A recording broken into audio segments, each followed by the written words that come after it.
There's a lot to be learned from the earth.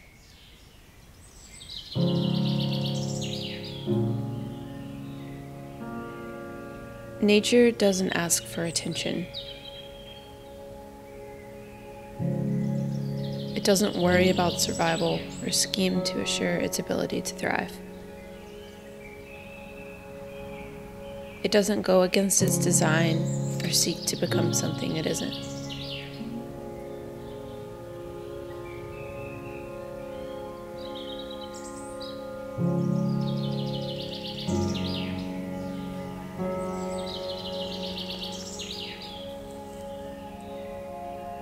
The plants and the trees grow, bloom, multiply, and die, all according to the seasons and their time. They patiently wait for the sky to bring nourishment, knowing in time that it will.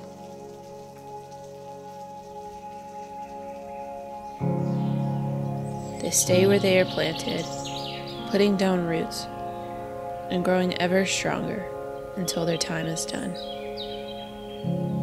Nature doesn't ask for attention, though it demands it in all of its magnificence. It wasn't until this past year that I took any interest in gardening. In fact, working outside in the muggy southern heat was probably the last thing on my list of things I'd like to spend my time doing. But I was suffocating behind my screens, obsessing over arbitrary numbers that would eternally feed my need for meaningless validation and false security. One day I just couldn't stand it anymore. And the only place that silenced all of that noise was outside.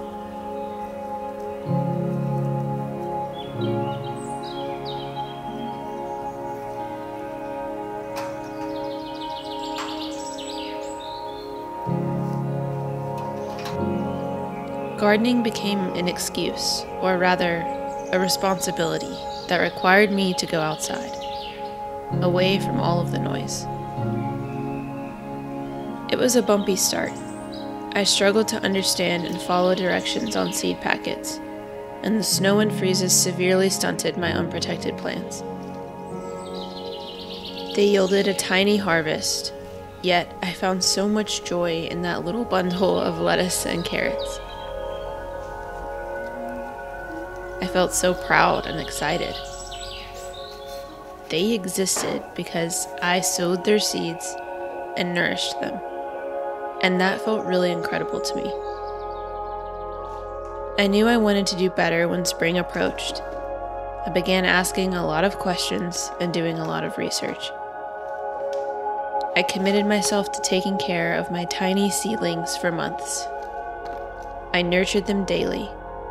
And honestly, I mourned when I would lose one. They became precious to me.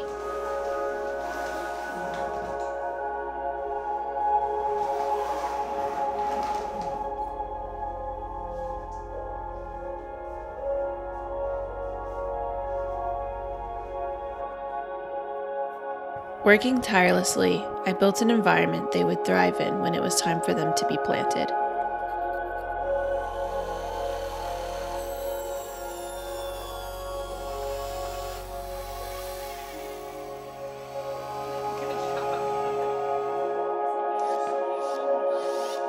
As the weather warmed, I would gauge each day and decide if it was a good day to gradually introduce them to the sun and the wind. Day by day, I gave them a dose of the elements, and I watched as they grew larger and stronger. Finally, the day came for them to be planted.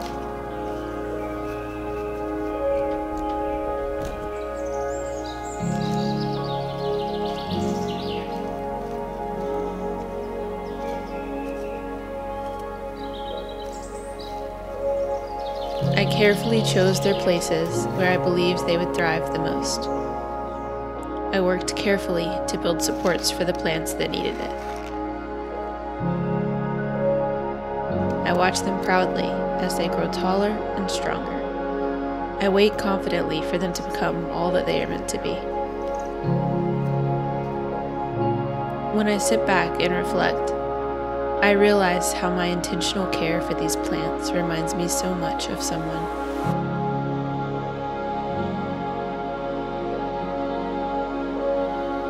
Someone who saw potential in me when I was small and insignificant. And it just makes so much sense.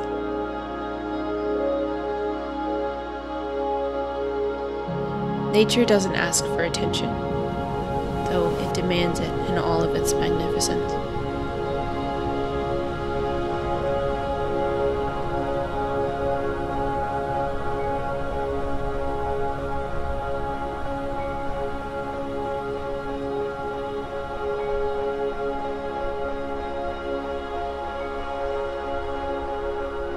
Yet in all of its glory,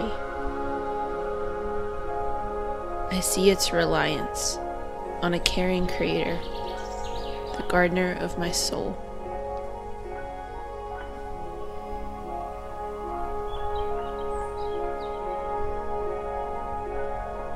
It is a beautiful thing to rely on the one who made you.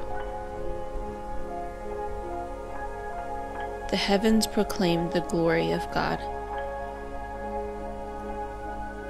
The skies display his craftsmanship. Day after day, they continue to speak. Night after night, they make him known. They speak without a sound or a word. Their voice is never heard. Yet their message has gone throughout the earth, and their words to all the world.